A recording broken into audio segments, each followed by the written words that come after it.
সম্মানিত ভিউয়ার্স, আসসালামু আলাইকুম ওয়া রাহমাতুল্লাহি ওয়া বারাকাতুহু। আশা করি সবাই আল্লাহর অশেষ রহমতে ভালো আছেন, সুস্থ আছেন। এই চ্যানেলে আর একটি নতুন গুরুত্বপূর্ণ ভিডিওতে আপনাদের সবাইকে স্বাগতম। আজকে আলোচনা করব 18তম শিক্ষক নিবন্ধনের লিখিত পরীক্ষা পেছানোর দাবি। বিস্তারিত থাকছে ভিডিওতে।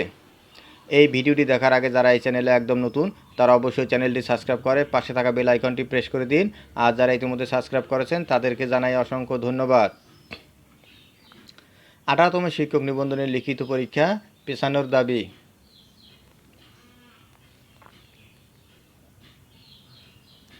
আগামী 12 ও 13 জুলাই অনুষ্ঠিতব্য 18তম শিক্ষক নিবন্ধনের লিখিত পরীক্ষা পেছানোর দাবি জানিয়েছেন চাকরি প্রার্থীরা। ভারী বৃষ্টিপাতের কারণে দেশের বিভিন্ন জেলায় বন্যা পরিস্থিতির অবনতি হওয়ায় এই দাবি তাদের।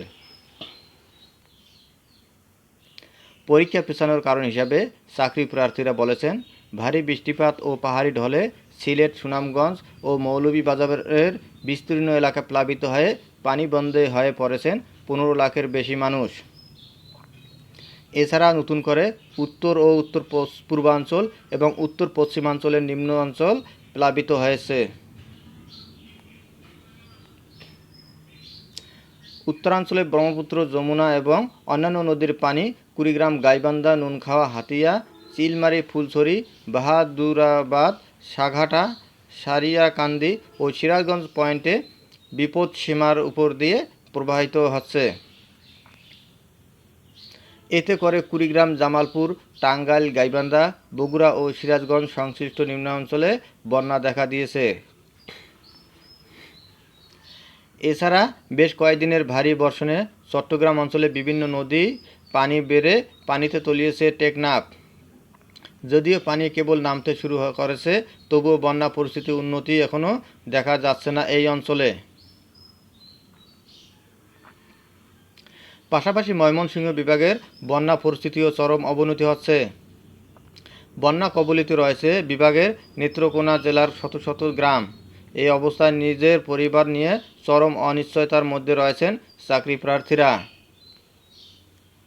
বন্যা কবলিত এসব এলাকার পরীক্ষার্থীদের প্রস্তুতিতে ব্যাঘাত ঘটেছে। সার্বিক পরিস্থিতি বিবেচনায় পরীক্ষা পেছানোর দাবি তুলেছেন তারা। মোহাম্মদ মোজাম্মেল নামে এক চাকরি প্রার্থী বলেন, সারিয়াকান্দি উপজেলায় বন্যার ভয়াবহতা নিজ চোখে না দেখলে বিশ্বাস করা যাবে না। আমরা নিজেদের জীবন নিয়ে শঙ্কার মধ্যে রয়েছে। প্রতিদিনই পানি বাড়ছে, যাতায়াত ব্যবস্থা ভেঙে পড়েছে। এই অবস্থায় পরীক্ষা দেওয়ার কথা মাথায় নিয়ে আসা বিলাসিতা ছাড়া কিছুই না। এনটিআরসি এর কর্তব্য ব্যক্তিদের কাছে অনুরোধ, কিছুদিনের জন্য হলেও যেন পরীক্ষা পিছিয়ে দেয়। পরীক্ষা পেছানোর বিষয়ে সম্প্রতি বেসরকারি শিক্ষক নিবন্ধন ও প্রত্যয়ন কর্তৃপক্ষের এনটিআরসি এর সচিব ওবায়দুর রহমান দ্য ডেইলি ক্যাম্পাসকে বলেন, সিলেট অঞ্চলের বন্যা পরিস্থিতি উন্নতি হচ্ছে। সিলেটের যে কেন্দ্রগুলোতে পরীক্ষা হবে সেখানে পানি ওঠার সম্ভাবনা নেই। এছাড়া অন্যান্য বিভাগেও বন্যা পরিস্থিতি উন্নতি হচ্ছে, কাজেই পরীক্ষা পেছানোর মতো পরিস্থিতি এখনও তৈরি হয় নাই। ধন্যবাদ জানিয়ে বিদায় নেওয়ার আগে আবার অনুরোধ জানাই, যদি ভিডিওটি ভালো লাগে এবং সর্বশেষ শিক্ষামূলক আপডেট ভিডিও পেতে চান তাহলে অবশ্যই চ্যানেলটি সাবস্ক্রাইব করুন। ধন্যবাদ সবাইকে।